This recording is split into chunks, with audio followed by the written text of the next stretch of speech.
લક્ષ્ય ન્યૂઝ, એક નજર, એક લક્ષ્ય.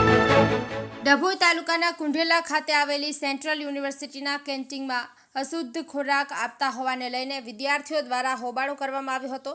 યુનિવર્સિટી મેસમાં અનાજમાં જીવાત, બ્રેડ બગડેલી હોવાના આક્ષેપ સાથે વિદ્યાર્થીઓએ હોબાળો કરતા યુનિવર્સિટી પ્રશાસન દ્વારા તાત્કાલિક અસરથી મેસ સંચાલકનું ટેન્ડર રદ કરી બીજાને સોંપી દેવા કાર્યવાહી કરી. ડભોઈ કુંઢેલા ખાતે આવેલા ગુજરાત કેન્દ્રીય મહાવિદ્યાલય સેન્ટ્રલ યુનિવર્સિટીની મેસમાં બગડેલા અને જીવાતવાળા અનાજનું તેમજ બ્રેડ બગડેલી હોવાને લઈને હોબાળો મચ્યો હોવાના વિડીયો ફોટોઝ વાયરલ થયા બાદ પ્રશાસન એક્શન મૂડમાં આવ્યું હતું. મળતી વિગતો અનુસાર વિદ્યાર્થીઓ દ્વારા 15 દિવસથી મેન્યુ પ્રમાણે આહાર ન અપાતો હોય અને અશુદ્ધ ખોરાકને લઈને હોબાળો મચાવ્યો હોવાની વિગતો સામે આવી હતી.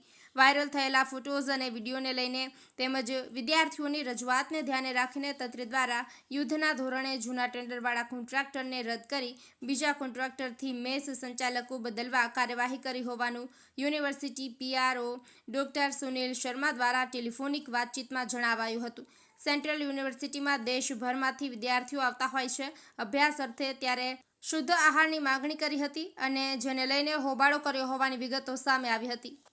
નિરંજન ચૌહાણ, ડભોઈ.